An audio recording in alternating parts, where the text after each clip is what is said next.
사랑합니다. 오늘 아침에 기온이 영하 10도예요. 이 추운 날에도 기도하러 나오신 한 분 한 분의 성도님들을 우리의 주님께서 하늘에서 다 살피시고 그 기도를 들으시고 또한 응답하실 것을 믿습니다. 오늘 주님 앞에 드리는 이 기도가 우리 가정과 교회에 큰 복이 될 줄 분명히 믿습니다. 이미 우리가 받은 말씀이긴 합니다만 바로 앞장 13장에는 두 마리 짐승에 관한 이야기가 나옵니다. 이 두 마리 짐승은 큰 권세를 가져서 땅에 있는 사람들을 굴복시킵니다. 그리고 그 두 마리 중 뒤에 나오는 짐승을 통해서 이마에 자신의 인을 받게 하고 그 인을 받지 않은 사람들은 살아갈 수 없는 지경으로 만들어버리죠. 그 가운데 성도들은 많은 죽임을 당하게 되는 장면이 나왔습니다. 그리고 오늘 우리가 읽기 전에 있었던 바로 어제 본문 14장의 내용들을 살펴보면 거기에는 어린 양만 따라가는 그렇게 두 마리 짐승의 권세를 가지고 힘을 쓸 때 무기력하게 죽임을 당한 성도들이 있었는데 그 성도들에 관해 설명할 때 어린 양만을 따라가는 순결한 자들이라. 세상의 권세가 강력해도 우리의 구주께서는 짐승으로 보이지 않고 그저 어린 양으로만 보인다 하더라도 우리의 구주께서는 우리를 반드시 인도해 가는 분이심을 믿습니다. 그리고 또한 그 어린 양만을 따라가는 성도들을 아시고 그들을 분명히 보호하실 줄 믿습니다. 어제도 새 천사가 영원한 복음을 가지고 나왔고 그 영원한 복음에 관해 설명했듯이 오늘도 새 천사가 등장하게 됩니다. 그런데 이 새 천사가 등장하기 전에 구름의 모습이 보였어요. 구름이 있고 구름 위에 인자 같은 이가 섰는데 그 인자 같은 분 머리 위에는 금면류관이 있고 손에는 예리한 낫이 있다. 우리는 그 구름이 하나님의 보좌를 상징한다는 것도 직감할 수 있고 그 구름 위에 앉으신 분도 예수님이라는 걸 알 수 있습니다. 그렇기 때문에 인자 같은 이라는 표현을 해두었습니다. 그분은 면류관을 쓰신 분이죠. 성도들은 짐승의 표를 받지 않으려고 애를 썼고 예수님은 그 이마 머리 위로 금면류관을 쓰신 분, 장차 그 면류관을 우리에게 씌워주실 겁니다. 그 금면류관을 가지신 분이 손에 예리한 낫을 들고 있습니다. 그랬더니 오늘 본문에 나오는 세 천사가 세 천사 중 한 천사가 나와서 그 예리한 낫을 든 예수님을 향해 부탁을 합니다. 이제 곡식이 다 익었으니까 당신의 낫을 휘둘러 주십시오.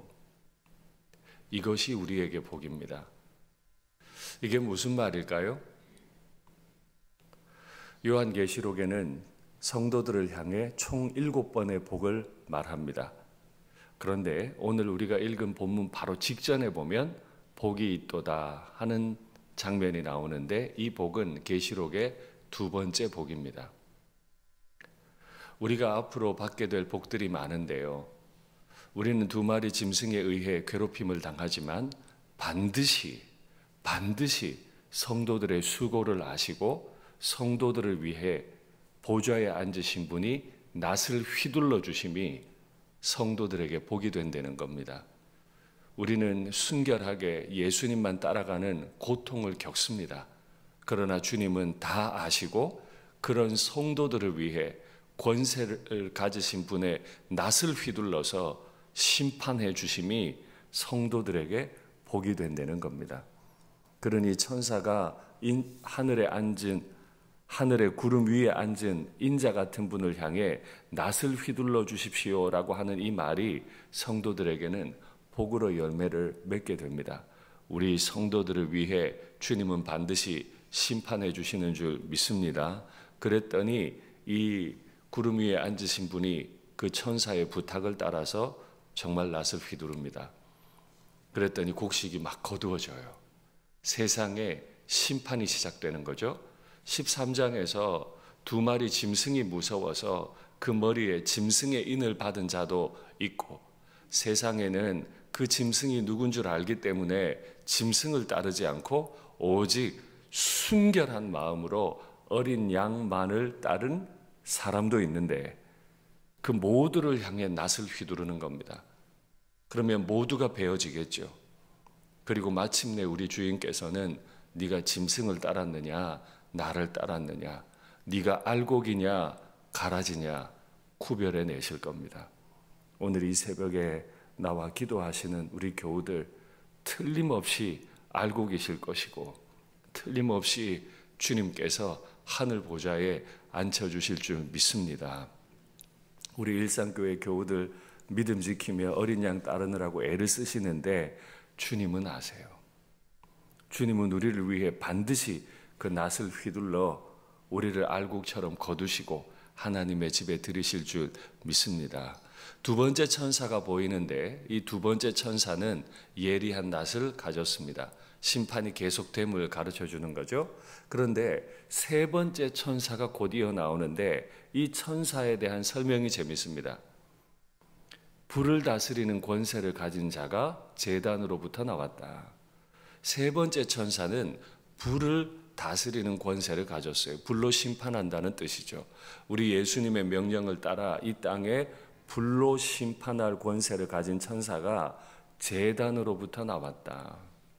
계시록에서 이 불이라는 이미지와 제단이라고 하는 이미지는 성도와 관계되어 있습니다.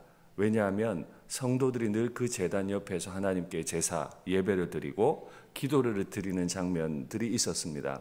이미 우리는 그 본문으로 묵상을 했는데요. 그 내용을 다시 한번 확인하시죠. 하나님의 말씀과 그들이 가진 증거로 말미암아 죽임을 당한 영혼들, 하나님의 말씀 때문에 순결하게 살다가 짐승에 의해 죽임을 당한 영혼들이죠. 그 죽임을 당한 영혼들이 하나님의 제단 아래에 피 흘리고 있습니다. 또 다른 천사가 와서 제단 곁에 서 있는데 서서 금 향로를 가지고 많은 향을 받았으니 이는 모든 성도의 기도와 합하여 그 제단 아래에서 죽어가면서 주님 앞에 기도를 올리고 있는 거예요. 그랬더니 보좌 앞 금 제단에 드리고자 천사가 많은 향을 준비하고 있었다. 그러니까 제단, 불이라고 하는 이 이미지는 하나님 아버지 앞에는 신실하게 신앙생활하는 하나님의 이름만 붙들고 있는 성도들을 상징하는 겁니다. 그 불을 다스리는 천사가 제단으로부터 나와서 두 번째 나온 천사, 예리한 낫을 가진 천사에게 말하는 겁니다. 이제 포도송이가 다 익었으니까 거두어 드리라고. 그랬더니 예리한 낫을 가진 그 두 번째 천사가 세 번째 천사의 부탁을 받고 또다시 추수를 시작합니다. 포도를 다 베어 나가기 시작해요. 그런데 오늘 본문에서 이 포도는 그렇게 좋은 이미지는 아닙니다. 악한 자들을 가리키는 말입니다. 하늘의 천사가 예리한 낫을 가지고 악한 자들을 다 베어서 포도즙 틀에 던져버립니다. 근데 그 포도즙 틀이 너무너무 크대요. 하나님은 남김없이 한 사람의 악한 이도 남김없이 다 거두어서 심판의 즙틀에 던져버리실 줄 믿습니다. 그러나 이때도 하나님은 남김없이 한 사람의 성도도 보호하시는 줄 믿습니다. 그런데 재밌죠. 이 큰 포도즙 틀에 포도를 던져넣는 심판이 어디서 시작됐다고요? 불을 다스리는 천사가 제단으로부터 나옴으로부터 시작됩니다. 그 자리는 성도들이 피 흘리는 자리요, 하나님 앞에 피 흘리며 기도하는 자리예요. 하나님은요, 하나님 앞에 엎드려 기도하는 성도들을 결코 잊지 않으세요. 그들이 어떤 기도를 주님 앞에 드리든 어떤 형편에서 기도하든 하나님은 그 기도를 들으시고 그대로 시행하시는 분이심을 믿습니다. 오늘 이 새벽 추위 가운데 나와 기도하는 여러분들의 기도, 그 간절한 기도를 주님은 들으시고 응답하실 겁니다. 반드시 그렇게 하실 겁니다. 오늘 잠시 드리는 그 기도를 통해서도 주님이 일하심을 믿으시면 좋겠어요. 그 제단으로부터 시작되는 그 기도를 통해 하나님이 심판을 하시면 어마어마한 양의 포도주가 큰 포도즙 틀에 던져지는데요. 포도즙 틀에 포도가 들어가면 크게 압착을 해버리면 즙이 막 흘러나올 거 아니에요? 그걸 모아서 포도주를 만드는 거잖아요. 이제 심판이 강력하게 진행이 되니까 그 포도즙이 흘러나오는데 그 양이 너무너무 많은 거예요. 그 양을 설명하기를 말굴레에까지 이르렀다. 말굴레는 입에 재갈을 물리고 재갈을 뒤에서 잡아당길 수 있게 하는 도구잖아요. 그러니까 말굴레에까지 이르렀다는 건 땅에서부터 점점 그 포도즙이 차오르기 시작해서 말의 입까지 갔다는 겁니다. 그러니까 바닥에서부터 포도즙이 얼마나 막 차오르는 거예요. 하나님이 세상의 악한 사람들, 짐승을 따랐던 사람들, 하나님을 멀리하고 우상을 숭배했던 수많은 믿지 않는 자들을 심판하시는데 그 심판의 피가 이 온 땅에 차오르기 시작하는데요. 어느 정도 높이가 될까요? 그 어마어마한 양의 포도즙 같은 죽임당한 사람들의 피가 차오른다는 거예요. 넓이가 얼마나 넓은지 1600 스타디온이라 1600 스타디온은 이스라엘 전체 땅을 의미합니다. 현재 도량형으로 환산하면 딱 이스라엘 북쪽부터 남쪽까지의 거리예요.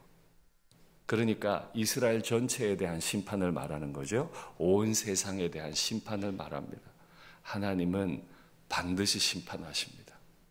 반드시 심판하셔서 그 피가 차오르게 만드시고 북쪽부터 남쪽까지 다 심판하시겠다고 예고하시는 겁니다.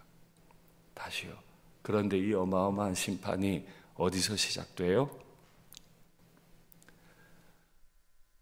불을 다스리는 권세를 가진 천사가 제단으로부터 나옴으로 시작이 됩니다. 그 제단에는 누가 있어요? 엎드려 기도하고 있는 성도들이 있습니다. 그래서 하나님은 성도들을 위해 반드시 심판해 주시는 겁니다. 우리에 대한 심판에 네가 충성했냐 안 했냐 중요한 문제겠죠. 그러나 요한계시록이 가르쳐주고 있는 그 심판에 관한 이야기는 우리에 관한 얘기가 아니고 예수님을 믿지 않는 불신자들에 대한 이 악한 세상에 대한 죄에 대한 심판을 가리킵니다. 믿음 지키고 순결하게 사는 게 쉽지 않습니다. 그러나 주님 앞에 그 제단 옆에 엎드려서 눈물로 드리는 그 기도를 천사가 금대접에 담아 주님 앞에 올려드릴 겁니다. 주님은 그 기도를 결코 놓치지 않으시고 우리에게 복을 허락하시는 줄 믿습니다. 사실은 오늘 본문에 복이 두 번째로 나왔다 그랬죠. 앞으로 5번의 복이 더 나와야 돼요. 고난이 깊어질수록 하나님의 복도 더 충만하게 남아있고 우리를 도와가실 줄 믿습니다. 그리고 그 복이 다하는 날 우리는 하나님 아버지의 천국에 이르러서 하나님 아버지와 함께 영원히 살게 될 것을 믿습니다. 말씀을 맺겠습니다. 하나님은 우리 한 사람 한 사람의 눈물의 기도를 결코 잊지 않으시고 그 기도를 통해 심판을 해 가시게 될 겁니다. 오늘도 주님 앞에 엎드려 드리는 이 기도가 하나님의 보좌에 오르심을 믿고 믿음으로 기도하시고 그 열매를 누리시게 되기를 간절히 바랍니다.